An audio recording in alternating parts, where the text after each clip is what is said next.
And so to be able to talk and then ask my assistant to reread me certain passages in different translation versions, and then to go back on certain verses, it was just this ongoing thing that I could be doing in an embodied learning experience, as opposed to being stuck in front of a computer typing. Good afternoon. Welcome to the AI for Good podcast. I'm Sam Wheatley, one of your hosts. And with me today is Dylan Bowes, our co-host. And we have a special guest with us, the Reverend James Madden of St. Luke Medical District in Dallas, Texas. And we are talking about AI in the church and how a pastor like James is using AI. So welcome, James. We're glad that you could join us today on our podcast. Delighted to be here. Thank you for having me. So first of all, I think the question most people would be asking is like, what the heck is a pastor doing using AI? Is it writing your sermons for you? Yeah, it's a great question. I go from only working one day a week to only working part of one day a week now, and having it generate. I've been asked that before because it is interesting when people ask me. I just start, I share like openly that that ChatGPT in particular has been really helpful for me. And then there's almost always a follow-up question or something about, well, does it write your sermons or something like that? And which is completely fair. It does not for me, but I do.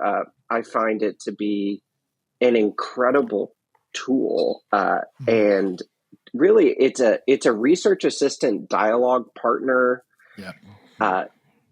secretary who dictates notes, that has been extraordinarily helpful for me in not even just in an efficiency sense, though there is that element of getting it down and being able to search things very quickly, but really as a repository to where I can then go back and review. It's been very helpful. That's great. So how long have you been using ChatGPT?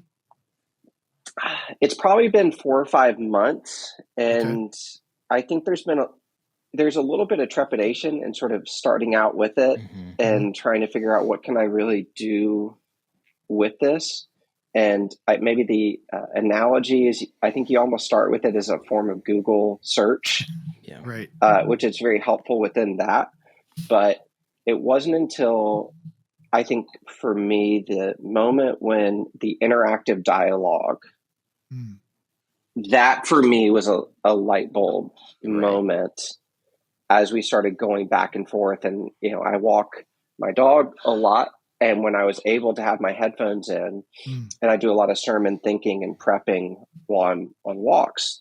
And so to be able to talk and then ask my assistant to reread me certain passages in different translation versions, and then to go back on certain verses, it was just this ongoing thing that I could be doing in an embodied learning experience, as opposed to being stuck in front of a computer typing kind of thing. Or in, even, which I actually love going to libraries. I love going to the stacks and the books, but with my other responsibilities, it's a lot harder to carve out, 3 or 4 hours to go get lost in the stacks. Yeah, I mean, you're already hitting on some of our key themes that we talk a lot about, sort of the deep and shallow uses of AI, the idea of embedded learning versus sort of just sticking information, but how do we actually inculcate it into our habits and our practices? And also the idea of iteration, like the ability that these tools give us to iterate and to try new things quickly. Like how would this work? How would this sound? Let me take this tact. Let me try this one. And then be able to sort of test out a lot of things in real time really quickly, and then sort of assess, did that work or didn't it work? Yeah. Oh, for sure. And I know that there's a way further usage, a way stronger use case involving, because I use it more in the, I guess you could say it in the ideation phase, where if you got more into the presentation component of it and being able to, and this is where people would say like, so you use it to write your sermons. And I'd say no. Right. And for me, I'm not a manuscript guy and I use very few notes. And so I do a lot of my homework beforehand, but within the moment, it's not me reading off. But I think that there are cases to be said if you started, for instance, inputting my old transcripts of material based on that. And I think, Sam, you and I have talked about this, to be able to even understand what's my rhetorical style. Yeah. And then to be able to then, it's almost like watching game film, to be able to say, what's my rhetorical style? How many crutch words do I use? Do I use or or like too much? What really landed and how did I use an illustration or explicate an idea that was really good?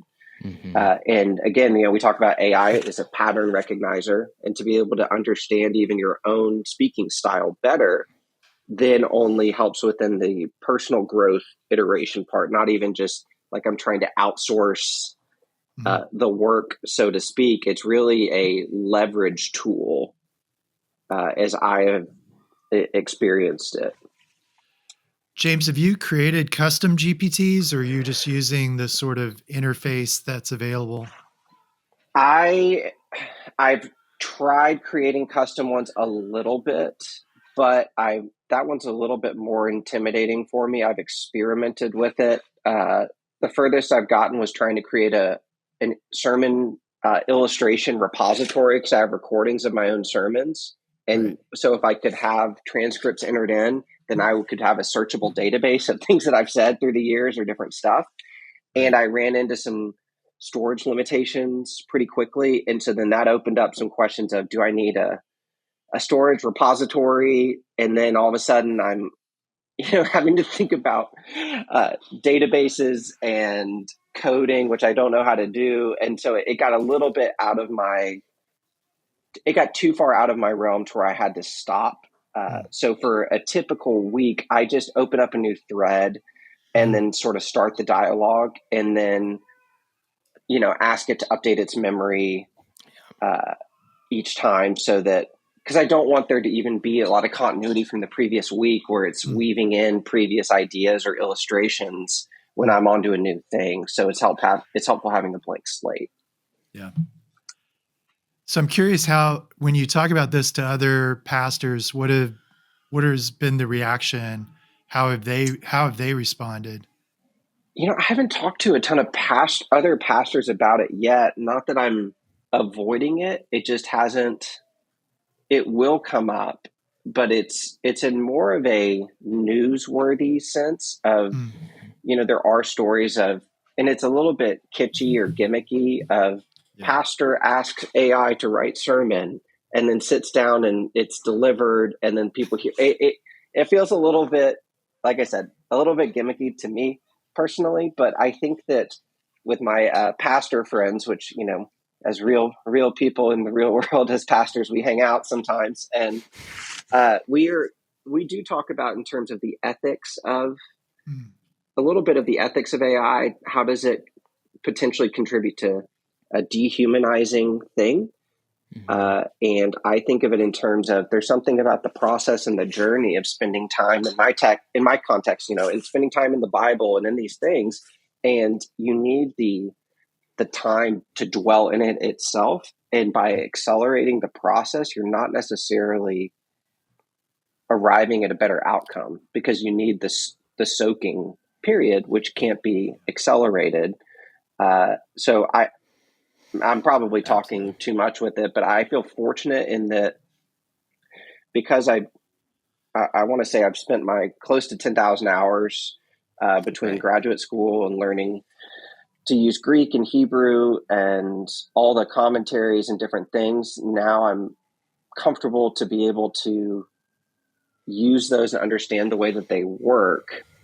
Whereas if I were 22 and just starting out, there would be a real temptation to say, can I just take a bunch of shortcuts? Right. And so in that sense, it's almost like you shouldn't give it to somebody until they should They've been do. proven worthy to hold the power of the I don't know. tool. Yeah, or there is something to be said Yeah, about for you sure. know, if you're going to give somebody an unbelievably powerful tool, then there should be a cultivation of a virtue and an understanding why and how Mhm. before you just hand somebody a rocket ship and say, okay, go do as suits your desires in the moment. Like that may Yeah. not be super wise or helpful, but that's kind of the question of our age: is efficient, powerful tools without the wisdom or the narrative to situate them in.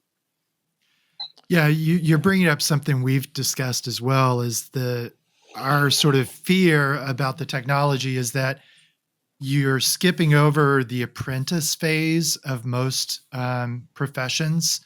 Like previously, you had to learn to code, and that took a lot of like grunt work coding till you became proficient, and then you move from proficiency to excellence. And so when you can just start at proficiency, what does that do? The question, the live question to us is, does that open up new realms of excellence, or does it shortchange the learning process in such a way that truncates the ability of the human? It's an open question for us. Yeah. Yeah, and I think it's. I mean, truthfully, I think it's both. Right? Yeah. It just to use other historical analogies, and the Industrial Revolution disrupting the craftsman cottage industry. Mhm. Something got lost in terms of Yep. human formation and character and craftsmanship within that. And now it's interestingly, people are kind of coming back to that, but Voluntarily. Hmm. voluntarily. But then Yeah. even, for my realm, you talk about the printing press and the Yep. production of manuscripts and text, the idea of, if you could imagine spending months working on one text and Right. crafting it, that would have a certain way of forming and shaping you and Yep. immersing you in the text, that once you move to uh, a press and you can have something immediately, I'm sure there are things that were shortchanged and Yep. we don't even know what we lost, Right. so to Right. speak, but we started from a new place, and then that opened up new realms of knowledge. And I think that the trade-off, I, I think people would say, is positive, but it did enter us into a new phase of human consciousness and culture and civilization. And I think that we are there again. We're at they call it like a liminal space. Mhm. We are going to, and it's going to change, I believe, human consciousness and the way we do things and perceive reality. Mhm. Yeah, I mean, it's like I think the lesson too of even forget AI, but just the lesson of smartphone, social media technology is that this technology is forming us, especially young folks that I'm not one of. But so there is the formation, like you're saying. The difference between the AI revolution and the industrial revolution is this is like been like 18 months. And Yes. so it's happening so fast that you don't even have the there's not even anyone to sort of like stand up and say, hey, what was this, is this a good idea or not? So it's happening so quickly. But it is, another thing that we talk about in relation to that is like it's less the technology that worries.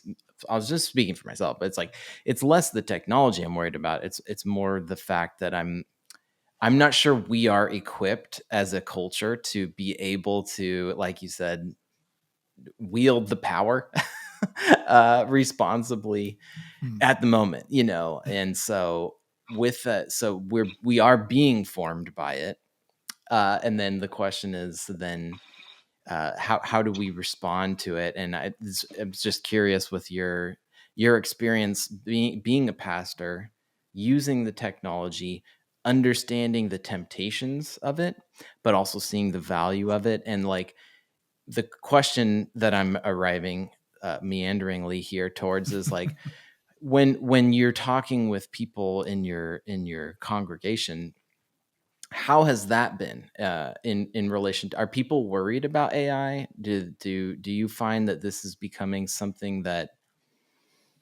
becomes a conversation piece in people's lives? And yeah, that those. Yeah, no, it's a great question. In my limited experience, I think that AI stuff and within the church context, I don't see it. It feels a little bit more, it feels much more dystopian than it does utopian, Mm-hmm. uh, and or apocalyptic kind of feeling. I really do think that there is not a spirit of optimism that comes along with it. It's almost this inevitability. And it's the way it's talked about. From a mass communications culture perspective, you see the news headlines. When it's come up, I don't think it's viewed within a positive valence, if I use that word right. It does feel a little bit more negative.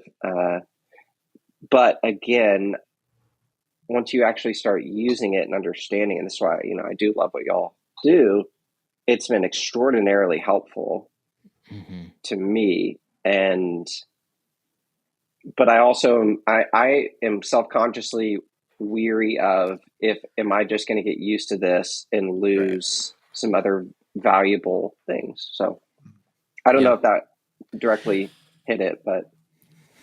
Yeah, no, I think there's a general suspicion.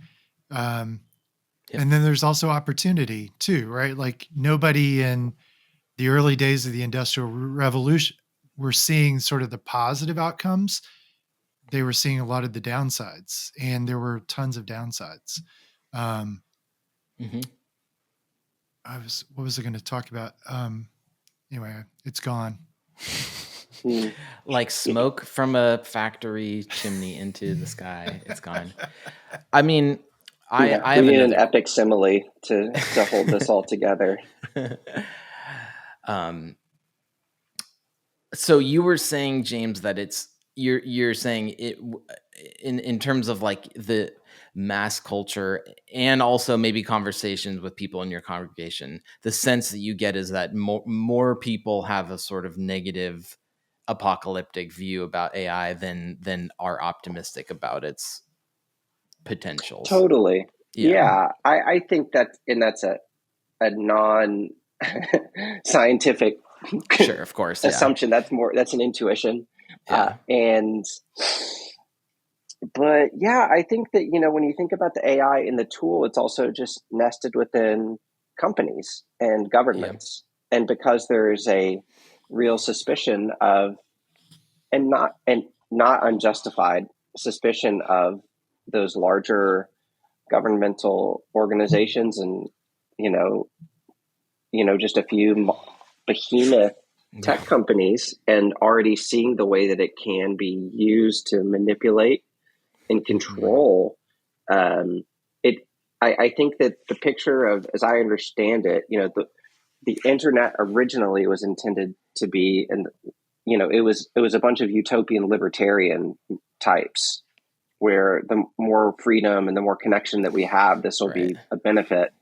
And then over time, the centralization that has happened within that, which only something like this, which is going to accelerate it, then, that's a real thing. And so I really think that influences people's perception of it to such a large degree. I think that, you say boomers and older, it's almost like we're not going to have to deal with that. Yeah, good luck to you guys. Yeah.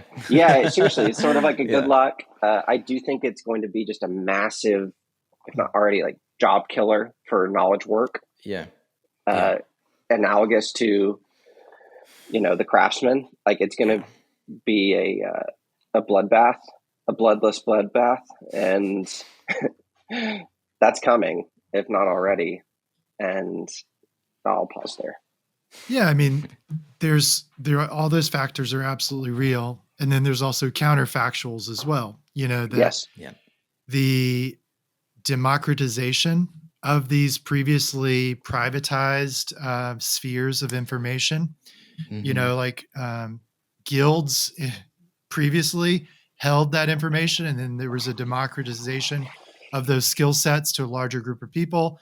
But those became professions, and now professions are the same equivalent as medieval guilds. And so a lot of that guild Mm-hmm. protected information is now public access. And it's not good news for the guild holders, but it's good news for me when I need to know how to create an effective marketing campaign. And I can simply create my own custom GPT to help me do that. Totally The right. other, Yeah, that's yeah. exactly right. I mean, yeah, sorry, continue. And, Well, we have, go ahead, Dylan. yeah, I mean, I think we probably a similar non-scientific study, but just in our nonprofit world and people that we talk to and stuff, I think there is probably the scale is tipped towards skepticism of it. And but then like once you sort of crack the door open and kind of show, here's how we are using it. I mean, this is the whole point of this podcast, right? Is like, here's how we're using these tools to make the good work that we're doing at the nonprofit, either like more effective or just happen faster or, easier so we can focus on other things and creative stuff. So once you kind of illustrate that, then people, they're like, oh, okay, that I like that. That sounds kind of cool. So it does take a little bit of that, education piece. But again, I think like you're saying, James, like, it's something we think a lot about, it is resisting the temptations to just cut corners or to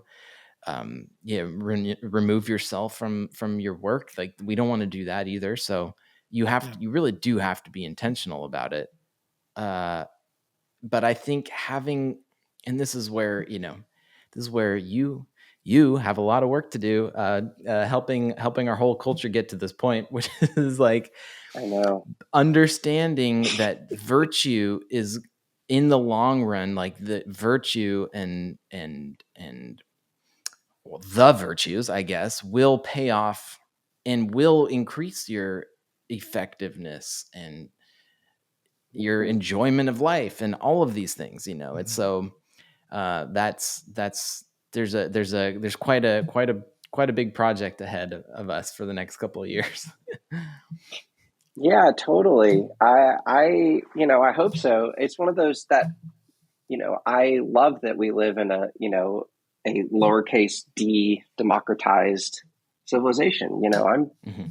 Overall, I'm a beneficiary of that, and so many countless others are. And then, of course, there's that tension of needing the people use the language of a mediating institution, your wise elders who know how to form and shape people to be able to enter into that. And that's religious organizations, that's the family, that's education organizations. And I don't know. I'm really hopeful that people can make the shift. There's the thinker Jacques Ellul, talks about the ideology of technique, which is an obsession of just very shorthand of means over ends, which means that you just value the speed and efficiency with which something can be done rather than the purpose or the why. And that is so deeply baked into everything with our notions of freedom, and I should be able to do what I want, when I want, how I want, as efficient as possible. That's just so deeply baked into us that it almost doesn't become attractive to try something different until you crash the car into the wall and say like, well, I can't do that anymore. And that's the pessimistic case. The optimistic case is just to invite people into hopefully a fruitful way of life that they can have for themselves, provided they're willing to limit or just think differently about their freedom and the purpose for why they are doing what they're doing. So, yeah, I mean, using AI tools, just like you described with your sermon prep, they raise questions about what is fundamentally human in a way that I do not feel like our culture has wrestled with this question during sort of the post World War II era. I think you're right. The Jacques Ellul was all about efficiency. That observation really characterized the bulk of the late 20th century.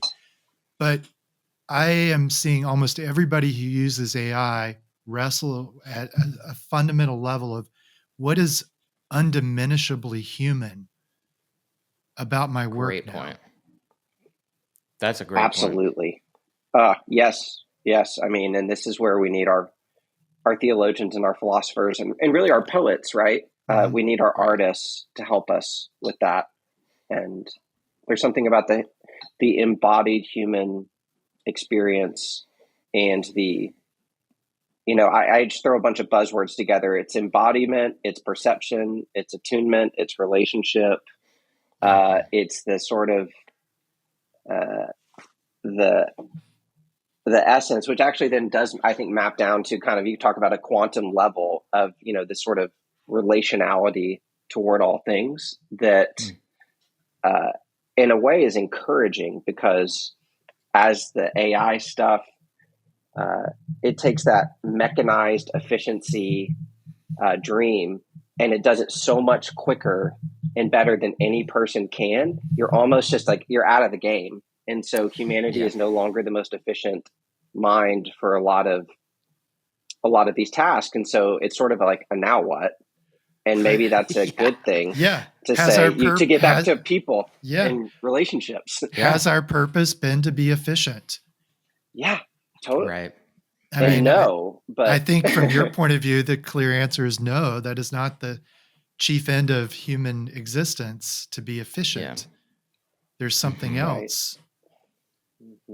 I mean, that's why we call this AI for good. Is like, there are good uses of the technology for good ends. And so part of that humanness that is irreducible is the management of the tool.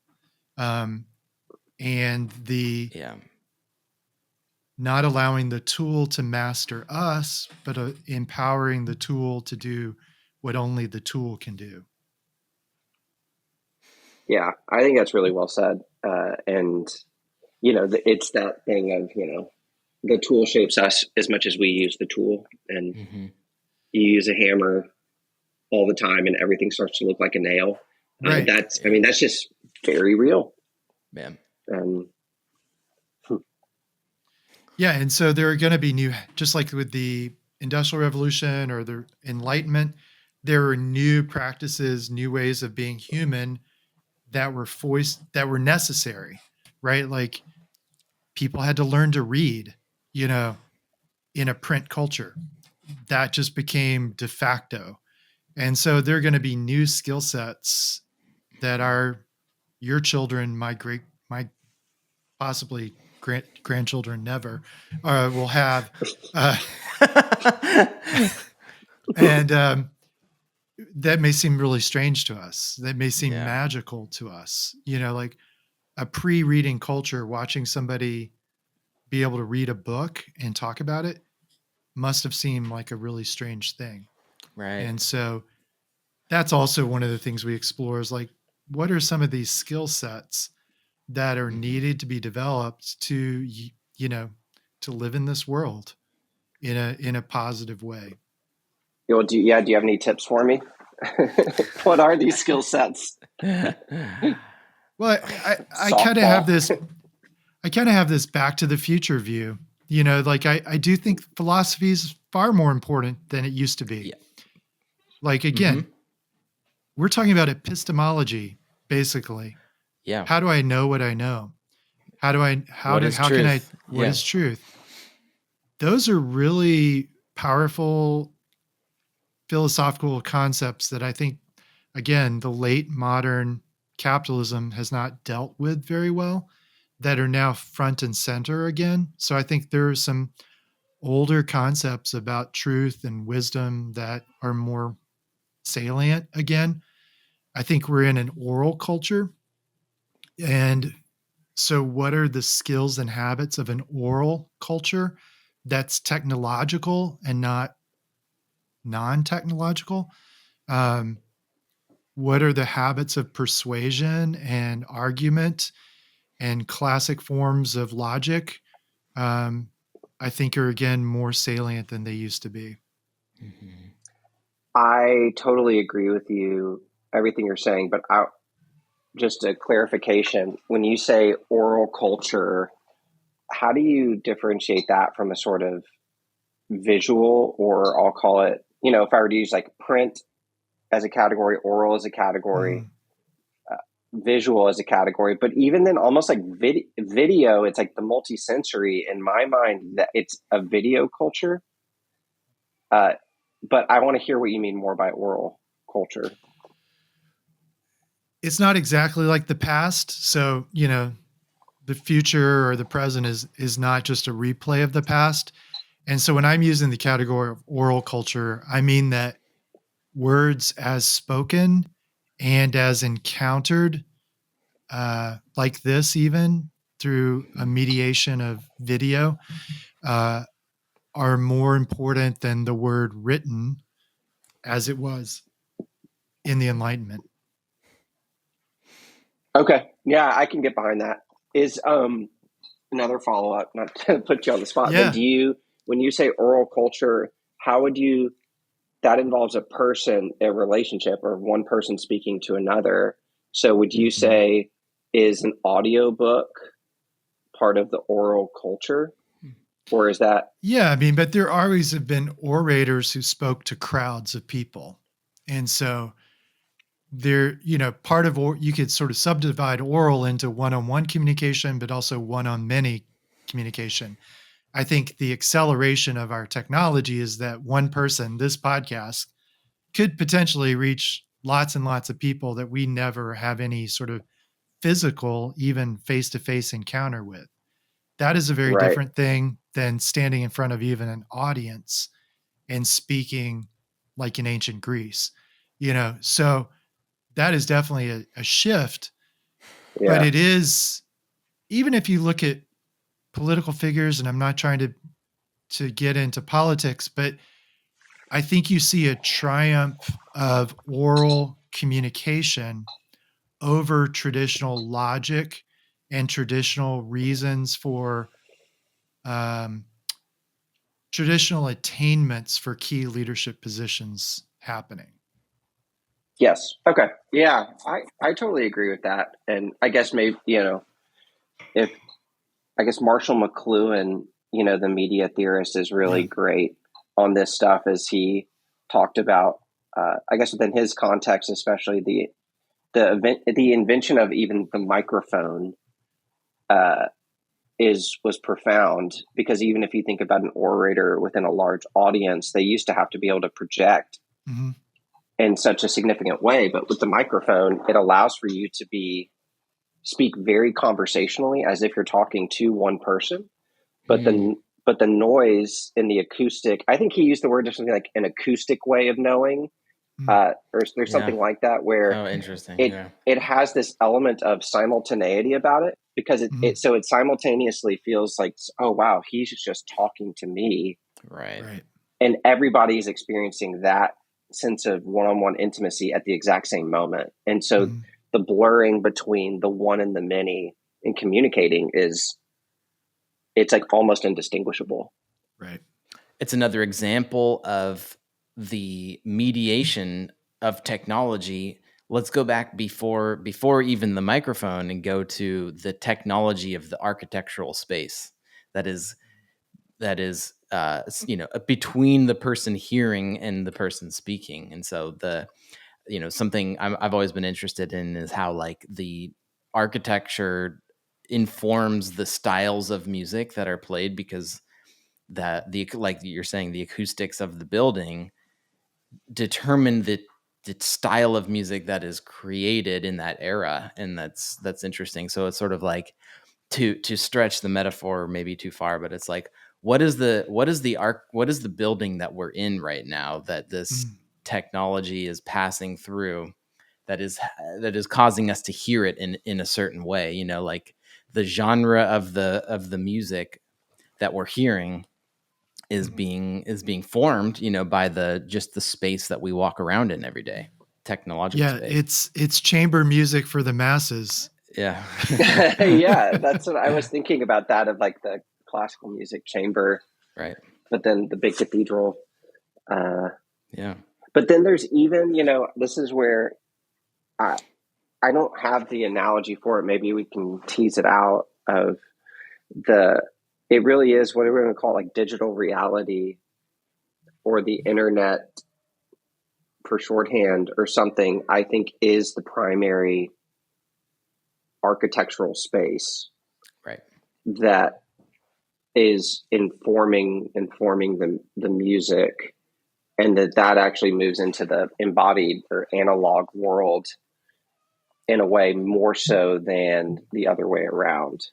Like, I think it's become that pervasive. That's my hot take.